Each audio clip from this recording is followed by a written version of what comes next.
qué es exactamente una alergia. El propio virus en sí no nos mataba, no acababa con nosotros, pero sí la inflamación.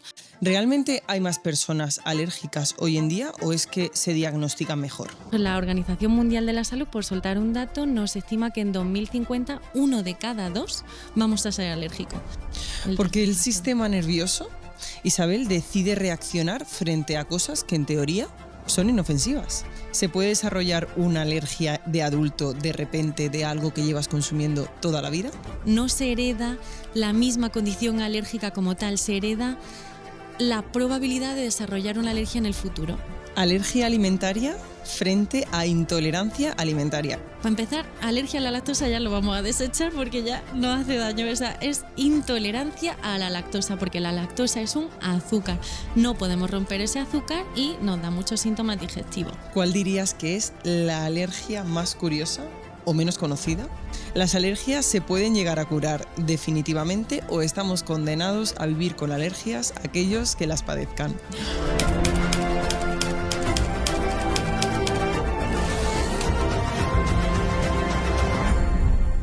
Bienvenidos a Palabras con Salud. Yo soy Marina Montiel y hoy vamos a hablar de algo que cada vez forma más parte de nuestra vida, aunque muchas veces no terminamos de entenderlo del todo. Estornudos, picor de ojos, congestión, alimentos que sientan mal y esa frase que escuchamos cada vez más, soy alérgico.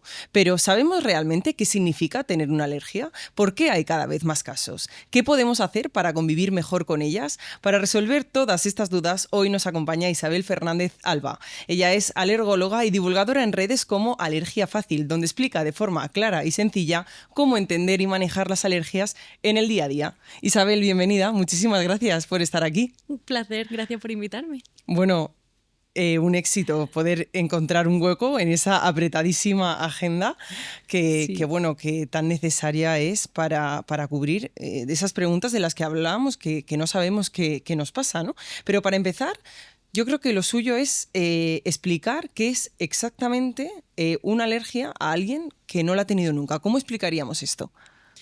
Pues yo intento ser lo más sencilla y clara dentro de Alergia Fácil. Es muy sencillo si piensas simplemente que el sistema inmune, que tanto se habla últimamente, nos defiende de parásitos, de infecciones, de virus, lo normal. Sin embargo, en las personas con alergia, el sistema inmune monta una respuesta exagerada frente a elementos de los que no tendría que defendernos, de un polen de un olivo, de un pelo de un gatito, de un cacahuete. Es esa respuesta exagerada la que nos causa los síntomas que todos reconocemos. Es muy fácil de entender cómo pasó en el coronavirus en 2020. El propio virus en sí no nos mataba, no acababa con nosotros, pero sí la inflamación o esa reacción tan exagerada del cuerpo para defenderse del virus. Pues pasa lo mismo con la alergia. Llega el polen a la nariz, llega tantísima sangre, intenta quitar ese polen pensando que nos está atacando y en realidad genera tanta inflamación que acaba cayendo el moco que nos causa tanta angustia y tantas molestias. Cada vez escuchamos a más gente, como decía al inicio de la presentación, decir soy alérgico. ¿Realmente hay más personas alérgicas hoy en día o es que se diagnostican mejor? Pues son las dos cosas. No es fácil.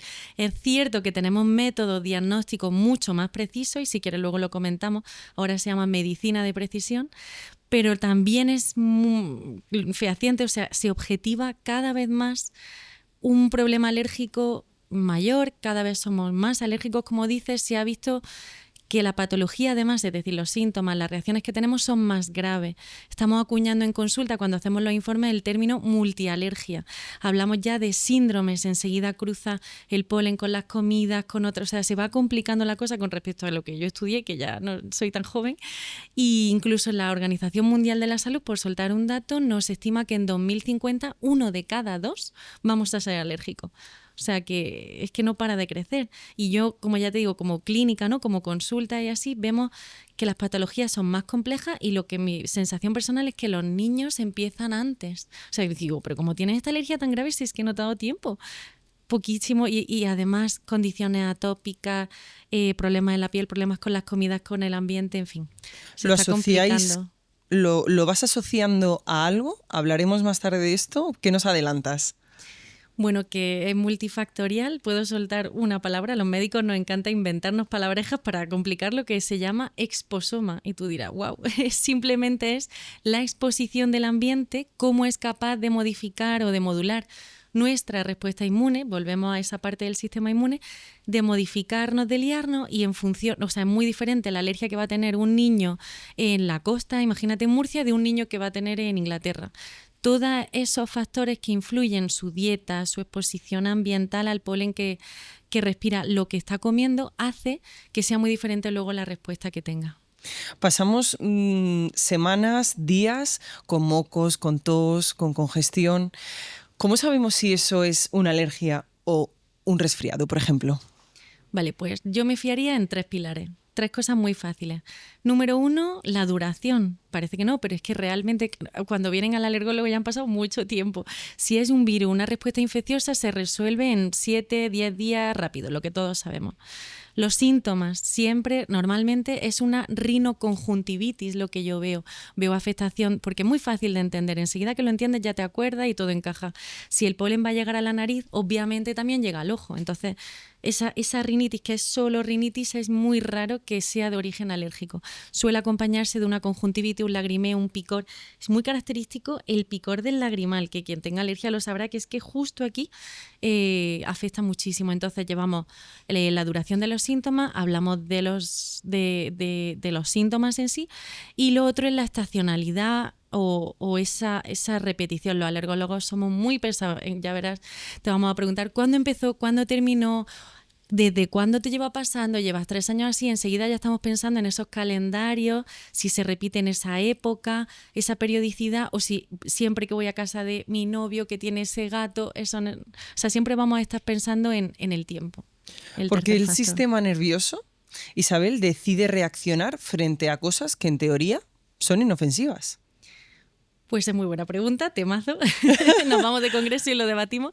No, en realidad es el sistema nervioso en coordinación con nuestro sistema inmune. El sistema inmune está formado por una serie de células, los linfocitos, bla, bla, bla, circulan por la sangre y unas inmunoglobulinas. Hay 5 tipos de inmunoglobulinas. No quiero ser pesadísima, pero está chulo entenderlo para en un minuto poder comprenderlo. Entonces, se postula desde hace años una llamada teoría de la higiene, que algo nos sonará, que cada vez vivimos en un mundo más limpio, tenemos menos contacto con la naturaleza, ya no nos caemos a lo mejor y nos llenamos la rodilla de chino, ¿no? Entonces, el sistema inmune podemos entender que se aburre un poco, muy mal dicho, ¿no? Pero al no defendernos de forma natural de cosas de las que nos viene defendiendo siempre, pues los niños, las lombrices de la tierra, ya te digo, de las infecciones, se aburre, como digo, se cambia, se disregula y nos defiende de cosas inofensivas, de un polen, de un cacahuete, de un pelo. Y ahí esa teoría de la higiene que podemos pensar que es muy simplista y no es real, no es que lavarnos las manos nos siente mal, es toda la configuración de factores que influyen. Y se ha visto últimamente cada vez más cobra más importancia la microbiota. O sea, entendemos que al modificar pues incluso la comida que estamos comiendo, esa contaminación, todo influye y hace que esa microbiota, como digo, se modifique, se altere en el número de bacterias buenas. O sea, hasta hace unos años teníamos una riqueza de microbiota que ahora mismo no tenemos en países industriales occidentalizados. Entonces eso hace también que se altere la barrera intestinal y está mucho más sensible, mucho más fácil que entren los alérgenos, palabra rara, simplemente proteína que nos da alergia. Y yo se lo explico muy fácil a los pacientes en consulta con la piel. Yo creo que al ver la piel y tocarla es muy fácil de entender. O sea, ahora mismo, de las últimas investigaciones, se ha visto que el tener una piel alterada es lo que más fácil hace que tengamos alergia. Y es fácil de entender porque si la grieta, o sea, muy visto al microscopio, ¿no? Lo que es la filagrina, las células están más abiertas y el alérgeno, la proteína, entra más directo y causa más daño. Simplemente, ¿vale? Pues lo mismo en el intestino. Ahora he tenido una infección tremenda, ahora he tenido un estrés tremendo que tengo casi una úlcera. Como digo, estoy sufriendo una disbiosis. La piel del intestino, lo que es la barrera intestinal, también se altera y entran mucho más fácil los alérgenos. Si es que es muy fácil, solo tenemos Facilísimo, necesitar un segundo para explicarlo. Súper bien explicado. Muchas a mi gracias. pregunta de ¿Hay algún perfil de persona más propenso a desarrollar alergias? Creo que está claro, entonces sí, ¿no? Exacto, pues serían más propensos los atópicos. La atopia es una condición en la cual simplemente tenemos más papeletas para desarrollar una alergia. Y es súper frecuente en consulta que me pregunten, pero es que mi padre ha tenido una alergia a la penicilina, ¿la voy a tener yo? No, no se hereda la misma condición alérgica como tal, se hereda la probabilidad de desarrollar una alergia en el futuro. Yo se lo explico como papeletas. Pues en esta rifa te han tocado 5, mientras que tu compañera de al lado tiene solo una, pero al tener padres con alergia importante, ya vas a tener más fácil alergia. Y entre ellas la condición atópica, que ya entendemos todos, esa alteración de la barrera cutánea es un factor importantísimo, la genética y bueno, ya. Lo que nos expongamos, como vengo diciendo. Creo que si hay, Isabel, una especialidad que tenga alrededor mitos y leyendas, sin duda, creo que es la tuya, ¿vale? Entonces, hay mucha confusión con esto. Yo te voy a hacer aquí unas breves preguntas y vamos viendo si es falso o verdadero. ¿Es el pelo de los perros y los gatos lo que realmente provoca alergia? Tremendamente falso. Es el mito más extendido en consulta y el que más se repite. Y los pacientes están encantados de decir que su mascota es hipoalergénica. Y yo lo siento un montón, pero es que ese concepto de verdad que no existe. Y lo vamos a entender súper rápido. Como la alergia nos da siempre, en medicina es muy malo decir siempre, pero casi siempre por proteínas, las proteínas que nos dan alergia de los animales vienen de nuevo de 3 sitios. Van a venir de su saliva, van a venir de su orina y van a venir de la caspita que tienen. Entonces, aunque sea un gato sin pelo, sigue teniendo piel, o sea, sigue teniendo caspita en el pelo. O sea, que es imposible que no nos dé alergia. Se hizo un estudio porque este tema de las mascotas remueve mucho y la gente seguro que se anima a comentar, y se vio que había más diferencia de alérgenos dentro de una misma especie. Ejemplo, es que es pequinés, vale, da igual, que con respecto a otras mascotas. O sea que realmente ni la mascota ni otros factores influyen. Solamente en casos muy pequeños, muy curiosos, que podemos desarrollar más alergia a los machos si nos sensibilizamos a la próstata de la orina del animal, pero no me lío. A la próstata de la orina del animal. Exacto. Entonces, si avanzamos en ese diagnóstico molecular hacia la medicina personalizada y sabemos que se puede vacunar eso para mejorar y averiguamos qué proteína en concreto del animal te da alergia, podemos decirte que te da menos alergia una hembra que un macho, en casos muy específicos. Esto es más complicado. Vale. Mucha gente dice, tengo alergia a la primavera. ¿A qué estamos reaccionando realmente en esta época del año?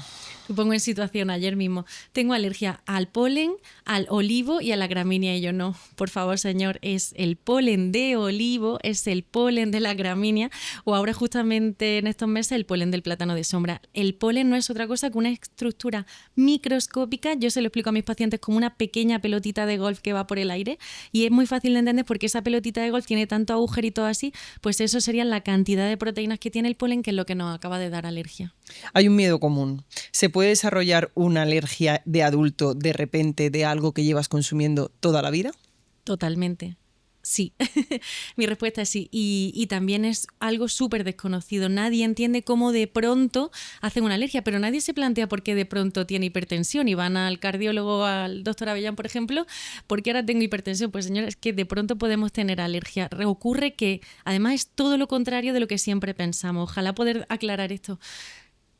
Algo que tomamos por primera vez nunca nos va a dar alergia, y eso sí que puede ser categórico, porque ese sistema inmune que hablábamos al principio necesita tener un primer contacto con esa proteína para luego poder equivocarse. Si nunca ha contactado, no se puede equivocar.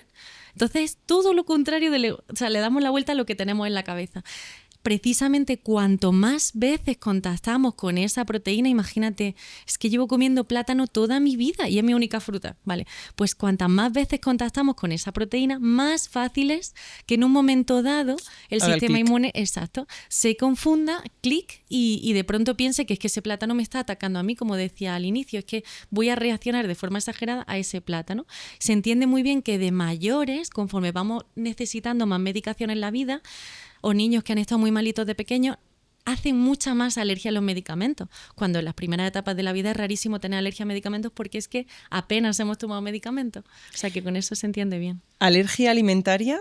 frente a intolerancia alimentaria. Creo que escuchamos mucho, no, soy alérgico, no, soy intolerante.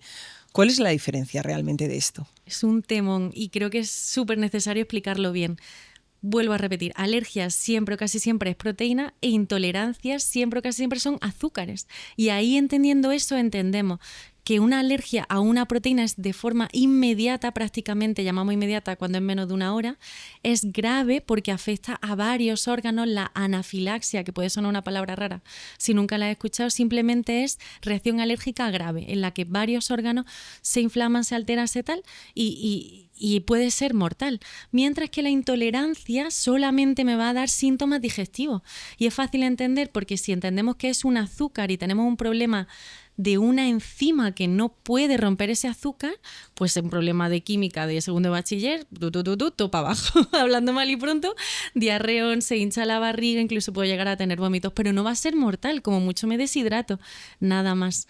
Y es súper importante otro concepto que no tiene nada que ver y que creo que está haciendo mucho daño, que es la sensibilidad versus la alergia. No es que soy sensible a o soy alérgico a. Y esto incluso los médicos no lo sabemos. Dentro del ámbito sanitario me vienen pacientes derivados y hay muchísima confusión. Que sea sensible solo quiere decir que tengo pruebas positivas. Me da igual si es una prueba en la piel de las míticas nuestras, si es una prueba en la analítica de sangre que me ha pedido el médico de cabecera, esos rastreos, y a veces esos rastreos no nos ayudan porque veo que algo es positivo y ya lo dejo de comer. En realidad solo es una prueba positiva. Soy sensible, prueba positiva. Soy alérgico, es prueba positiva más síntomas. Si no he tenido síntomas, no tengo que evitarlo, no tengo que hacer nada. Consulta con tu alergóloga de confianza. Claro, porque yo te quería preguntar, Isabel, ¿qué problemas hay en personas que creen que son alérgicas a, me invento, la lactosa, dejan de tomar lactosa, pero realmente no son alérgicas a la lactosa? ¿Qué problemas hay derivados de esto? Pues precisamente, exacto, como venimos hablando, si para empezar, alergia a la lactosa ya lo vamos a desechar porque ya no hace daño. O sea, es intolerancia a la lactosa, porque la lactosa es un azúcar. No podemos romper ese azúcar y nos da muchos síntomas digestivos. O sea, eso ya. Pero luego sí, lo que he encontrado, como digo, es una prueba positiva de alguna forma, que si quieres lo comentamos, una prueba positiva a la proteína de la leche. Es bueno no evitarla incluso, o sea, de nuevo todo lo contrario de lo que venimos haciendo. Lo que tú comentas, dices que nos encontramos con personas con dietas tan restrictivas, con tanta afectación y están haciendo mucho daño porque podrían, para empezar, tomarlo y normalizar su vida. Y el segundo problema es que si realmente eres sensible a eso, es decir, tu cuerpo ha desarrollado anticuerpos, que es la defensa de algo de lo que no tendría que defenderse, el tener esos anticuerpos positivos y evitarlo durante meses puede hacer que al final realmente, si acabas contactando con esa proteína, tengas una reacción grave alérgica. ¿Me entiendes? O sea, es todo mal. Para empezar, lo estás evitando y no tenías que evitarlo. Y si encima de esa, y seguramente sea una intolerancia, no una alergia real, pero si es que la alergia era real, o sea, perdón, si la sensibilización por prueba positiva era real, lo estás evitando, llegas a contactar durante meses y puede ser grave. Entonces, ese momento, siempre, por favor, poneros en consulta, en manos de profesionales, de alergólogos. Hacemos la introducción, siempre la hacemos en medio hospitalario porque puede tener una anafilaxia grave.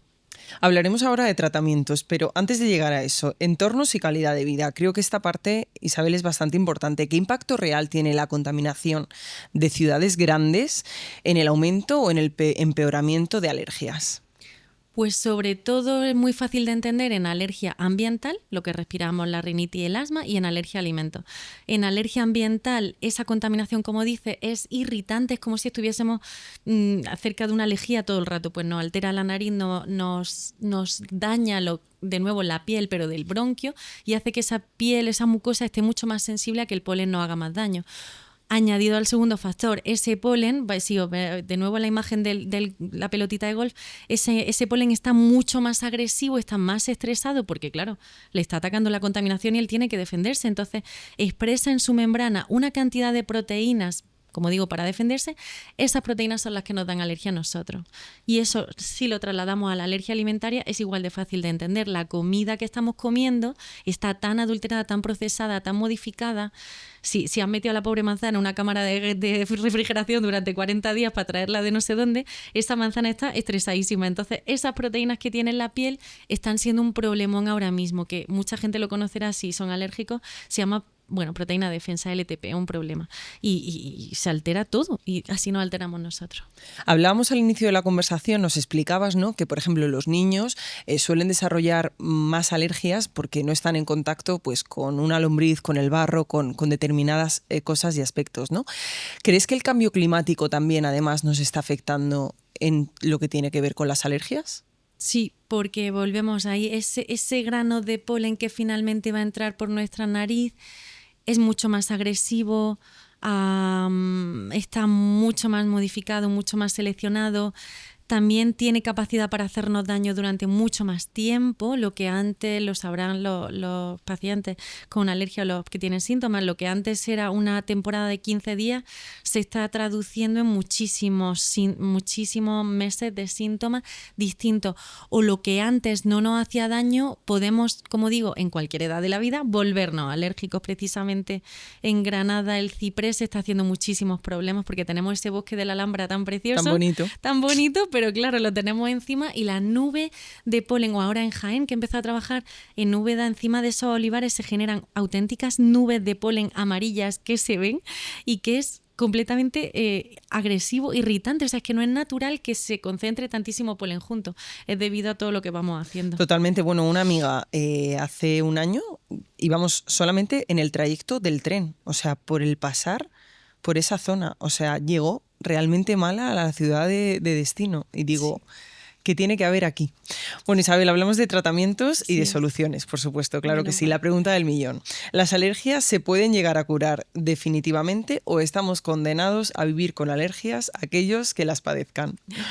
Pues tengo una buena noticia, efectivamente pueden curarse.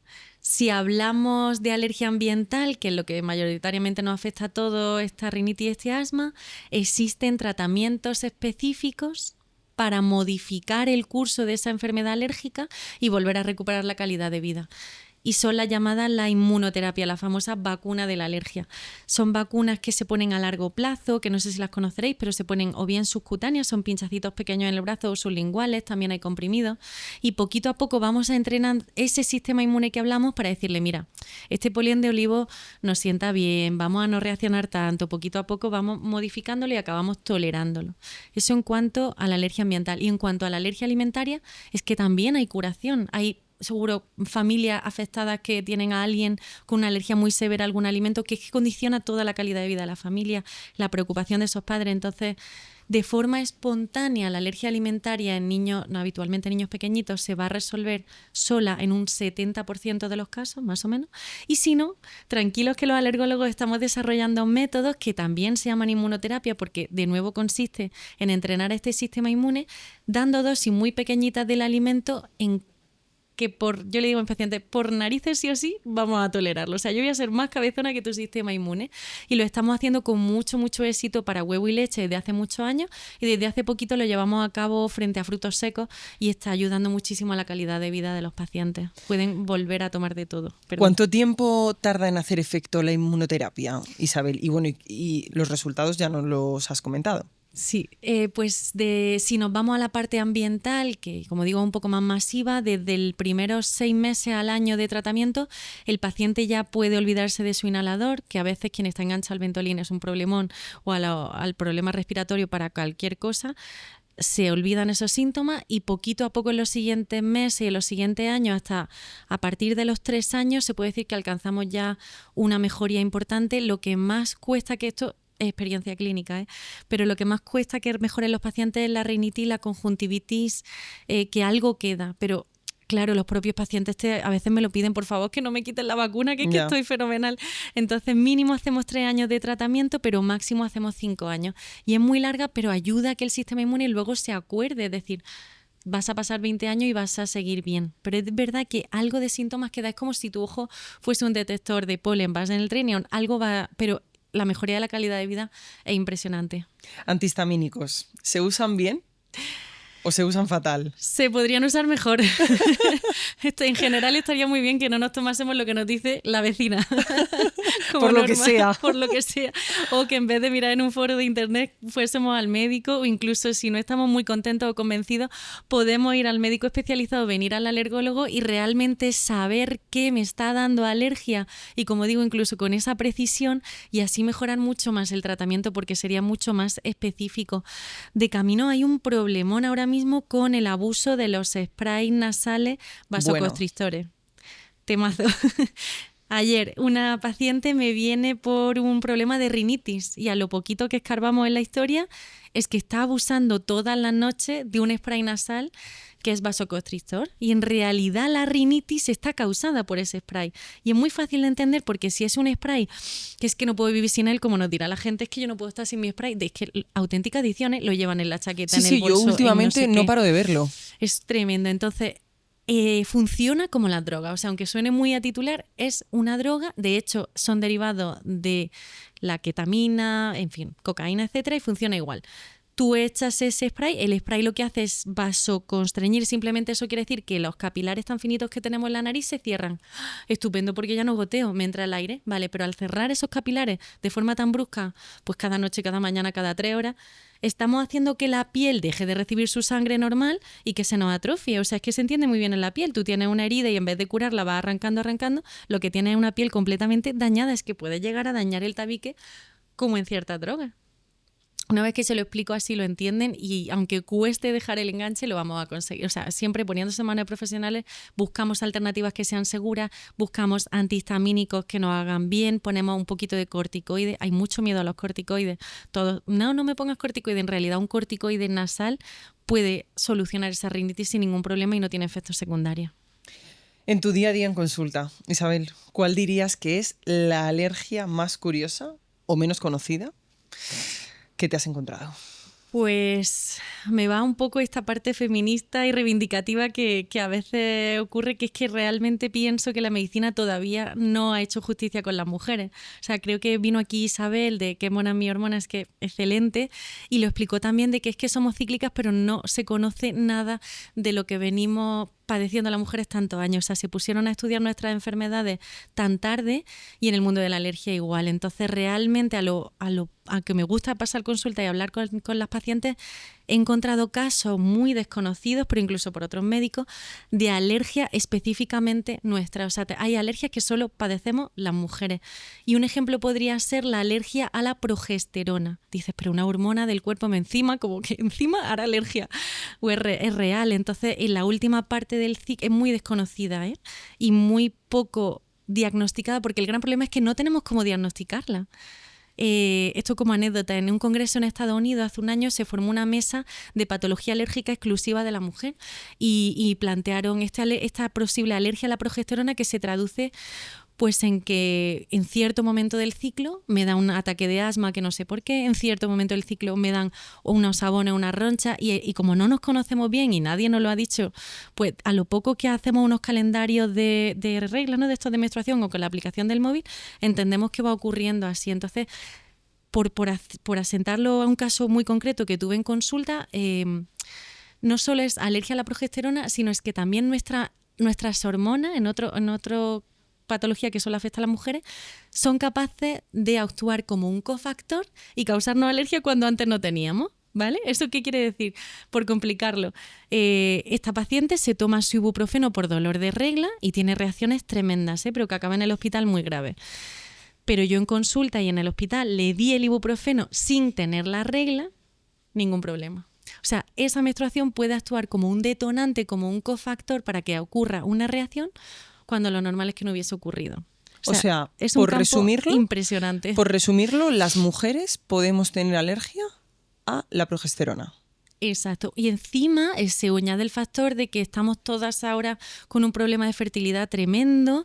Cada vez hay más tratamientos de fertilidad que son progestágenos. O sea, no es solo la progesterona endógena, la mía que yo produzco, sino a la que me puedo pinchar en un momento dado para un tratamiento, también puede causarnos síntomas. O sea, hay todas unas posibilidades de alergia que solo afectan a las mujeres que son muy desconocidas. Complejo. Sería la alergia a la progesterona, la alergia al momento de la regla, ese momento de la regla te podemos tener otra alergia, y ya la regla o los cambios hormonales como con cofactores, ¿sabes? Como desencadenantes. O sea que creo que es un campo que podríamos, si alguien se anima, yo estoy juntando seguir suerecito. investigando. Exacto.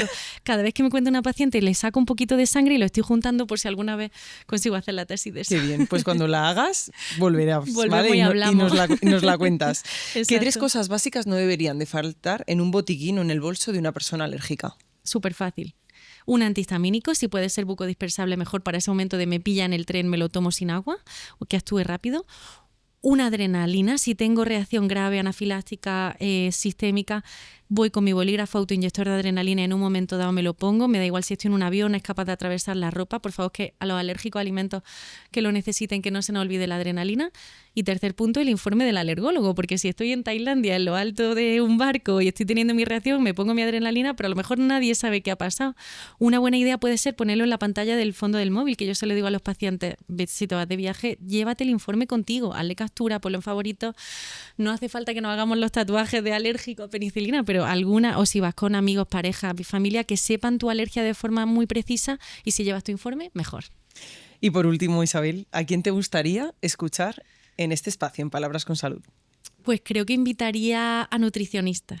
Creo que los nutricionistas tienen un papel fundamental en lo que es el abordaje multidisciplinar de la patología, y quizá por como no paro de ver alergia alimentaria, restricciones, los test de alergia alimentaria no nos están sirviendo. Un alergólogo en trabajo conjunto con un nutricionista puede hacer un equipazo. Y por llevarlo a mi tierra, en Granada tenemos buenísimos divulgadores nutricionistas como Ángela Moreno de Amore Nutrición, o José Nevado, que ahora trabaja conmigo en la clínica, y ellos de hecho son profesionales que dan divulgación y dan clase a otros nutri. Es un campo interesantísimo. Pues sin duda los invitaremos. Ha sido un placer, Isabel, gracias por ayudarnos a entender mejor algo tan común y tan habitual y a la vez tan desconocido como las alergias, y hacerlo con claridad y de forma simple y accesible a todos. Un placer. Y a todos los que nos escucháis, gracias por acompañarnos un episodio más de Palabras con Salud.